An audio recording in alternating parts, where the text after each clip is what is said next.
Crazy. Well, beyond that, the apocalyptic coverage in the New York Times today was just absolutely knee-slappingly hilarious. Needs its own underscore of music, but this will have to do. As smoke darkens the sky, the future becomes clear. A month ago, I wrote about one of the scariest revelations of the new wildfire science. There's nowhere to escape the smoke. CNN's Bill Weir, no stranger to hyperbole himself, used the event to call for action to electrify every car in the United States for humanity's sake. Just by eliminating the kind of pollution that comes out of tailpipes and dirty fuel power plants would save over 80,000 lives, almost 90,000 lives. It would prevent 2.2 million asthma attacks by 2050. It would save almost 11 million lost work days. This also affects folks, communities of color disproportionately around the country. Ah, there it is. Going back to the beginning of the show, right? The inevitable intersection of climate and race. If you don't agree with Bill, at some point they are going to call you a white supremacist. Joining me now, Steve Milloy, Senior Legal Fellow at the Energy and Environment Legal Institute and Trump-era transition team member. Steve, no one's denying it is unpleasant. My eyes are pretty itchy and watery yesterday and a little bit today, and it might go on for a couple more days.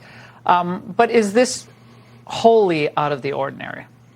No, this happens anytime there's a wildfire in the West. I mean, it's unusual in the East. Look, the air is ugly. It's unpleasant to breathe. And for a lot of people, they get anxiety over it. But the reality is there's no health risk. OK, there's EPA research. They've done lots of clinical research on asthmatics, on elderly asthmatics, on children, on elderly with heart disease. Not a cough or a wheeze from any of them. We have this kind of air in India and China all the time.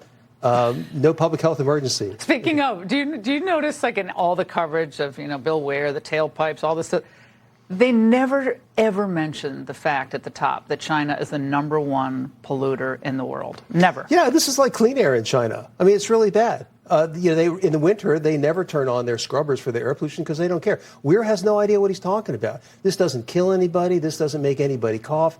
This is not a health event. This has got nothing to do with climate. First off, this is wildfire smoke. This is natural. This is not because of climate change. It's not because of fossil fuel, internal combustion engines. He just has no idea what he's talking about. All day, by the way, it seemed like the media figures that we've become accustomed to seeing on television during these crises, they seemed like they were back in their element and kind of almost enjoying the moment of wearing masks again, didn't they? They seemed to have a little pep in their step with those masks. Now, they talked about the dangers of something called particulate matter from the smoke. Here's CNN earlier. Consider wearing a mask, and that is because of the particulate matter in the air. This is among the tiniest, most dangerous kind of pollutants, and it's the kind of thing found in this wildfire smoke. These particles are so small they can get into the lungs when you breathe them in, get into the bloodstream, and cause all kinds of health issues. Steve, we're back at the masks. Ramin Asqui is watching from heaven, by the way. Ramin, I know you are. Go ahead. Yeah, this is crazy. This is all particulate matter, but particulate matter was not a concern until EPA invented it as one in the 1990s, and they've been writing it, the Obama administration, now the Biden administration. Well, what is it? Is it a health concern? No, particulate matter is very fine soot. You don't want to be breathing that in all day. They're just carbon particles. They're innocuous. Okay, by them, they're innocuous. There's nothing in them.